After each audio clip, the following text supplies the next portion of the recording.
अस्सलाम वालेकुम स्टूडेंट्स, मैं हूं डॉक्टर अबीबुर रहमान।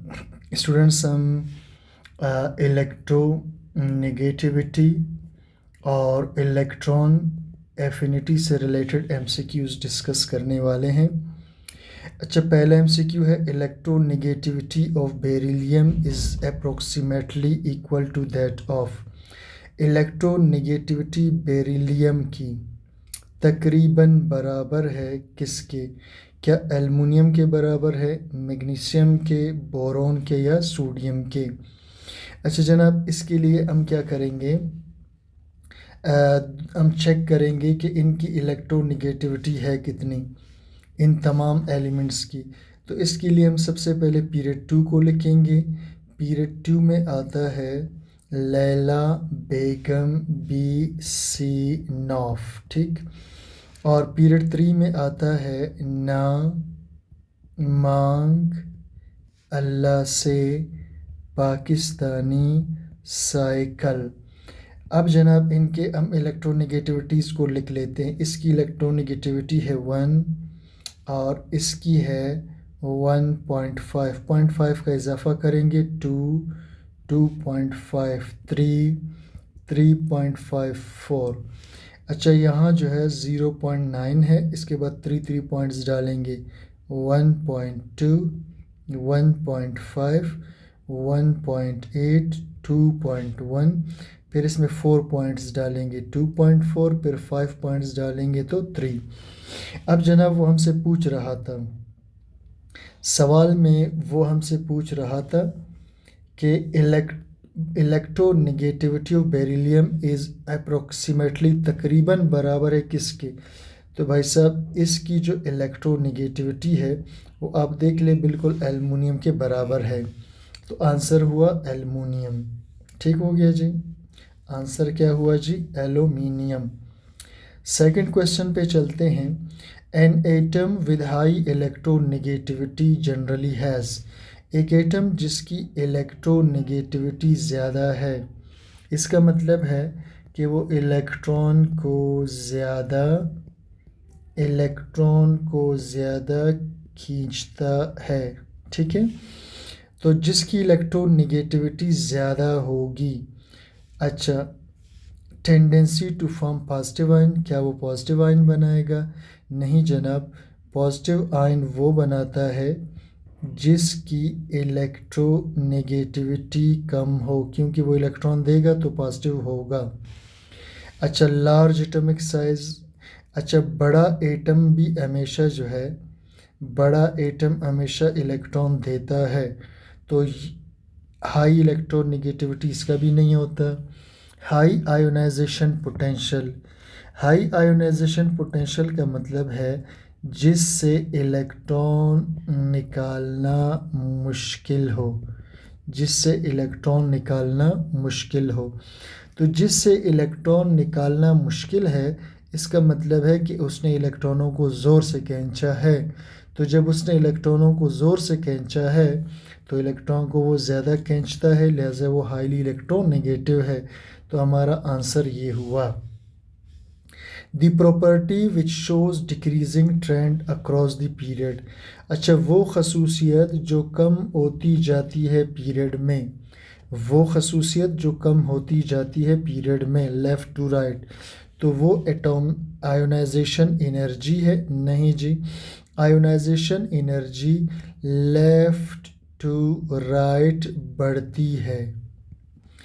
अच्छा, electronegativity. Electronegativity left to right बढ़ती है। मेल्टिंग पॉइंट, ये बढ़ती और कम होती है।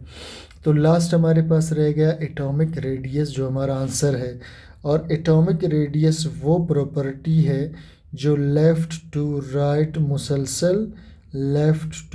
मुसलसल कम होती जाती है, डिक्रीज़ होती है। तो हमारा आंसर हुआ डी।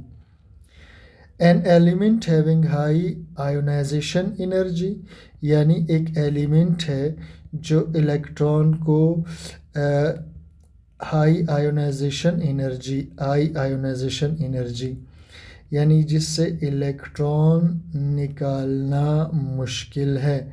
और high electron affinity, electron affinity high का मतलब है इलेक्ट्रॉन दाखिल करने पर ज़्यादा एनर्जी खारिज करता है।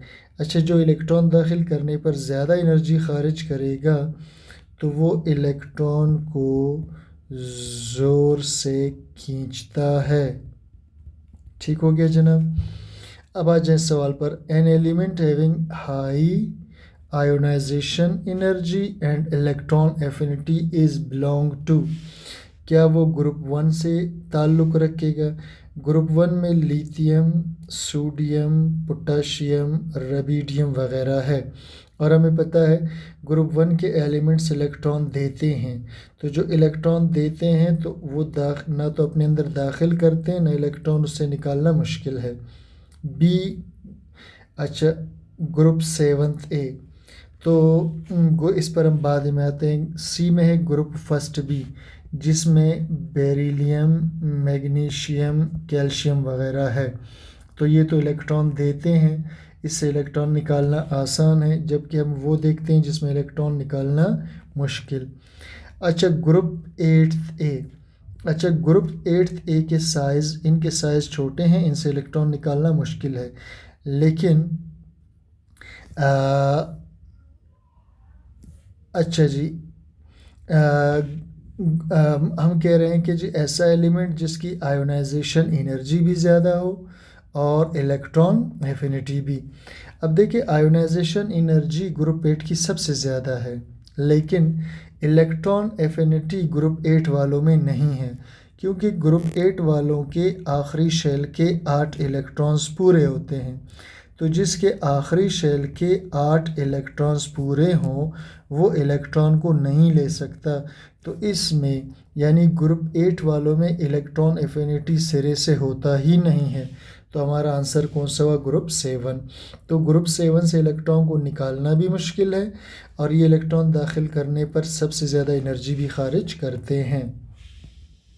अच्छा फोर्थ है halogen having greatest electron affinity.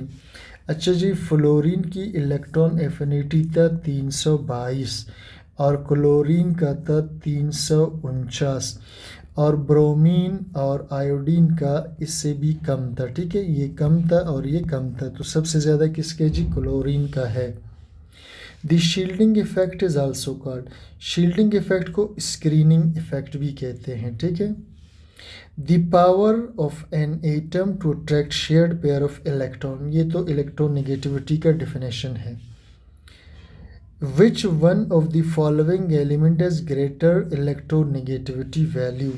अच्छा, नाइट्रोजन की 3 है, ऑक्सीजन की 3.5 है, ब्रोमीन 2.9 है और कार्बन का 2.5। तो सबसे ज़्यादा किसके? ऑक्सीजन का। बेटा जी 2 पीरियड्स सेकंड थर्ड की इलेक्ट्रोनेगेटिविटी को लाजमी आपने याद करना है। ठीक है। अच्छा, नेक्स्ट क्वेश्चन है which of the following group of element is highest first electron affinity? यानी हमारे पास एक एटम होगा किसी ग्रुप का और जब उसमें हम इलेक्ट्रॉन को दाखिल करेंगे तो वो बहुत ज़्यादा एनर्जी रिलीज़ करे, बहुत ज़्यादा एनर्जी खारिज करे,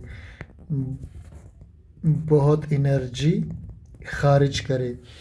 which of the following group of element is highest first electron affinity? बहुत ज़्यादा उसकी एनर्जी खारिज होती है। क्या ग्रुप फर्स्ट ए वालों में ये इलेक्ट्रॉन लेते नहीं हैं तो एनर्जी खारिज करेंगे, सेकंड ए वाले इलेक्ट्रॉन नहीं लेते तो ये भी एनर्जी खारिज नहीं करते, 6th ए और 7th ए वाले दोनों इलेक्ट्रॉन लेते हैं, लेकिन ज़्यादा एनर्जी 7th ए वाले खारिज करते हैं क्योंकि इनका साइज़ ज़्यादा छोटा है और इलेक्ट्रॉन को ज़ोर से खींचते हैं। Which of the following halogen has abnormally small electron affinity? अच्छा जी, फ्लोरीन की इलेक्ट्रॉन एफिनिटी एबनॉर्मल है, इसको हमने इलेक्ट्रॉन एफिनिटी में एक्सेप्शनल केस में पढ़ा था। Electron affinity of an atom is the energy released when an electron is added, जब इलेक्ट्रॉन दाखिल हो जाए टू एन एम्प्टी या partially filled orbital of an atom to form. अच्छा, जब इलेक्ट्रॉन दाखिल होगा तो वो क्या बन जाएगा जी, एनाइन बन जाएगा। तो हमारा आंसर है ये वाला।